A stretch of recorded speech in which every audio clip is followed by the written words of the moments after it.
I'm finally making the viral grinder pasta salad. Pasta, salami, ham, cheese, olives, cucumbers, tomatoes, red onion, lettuce, pepperoncinis, Parmesan.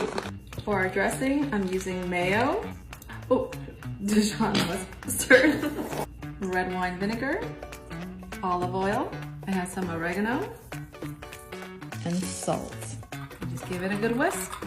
And that's our salad dressing. Let's give this a good toss. Pasta salad looks amazing. And of course, fresh black pepper.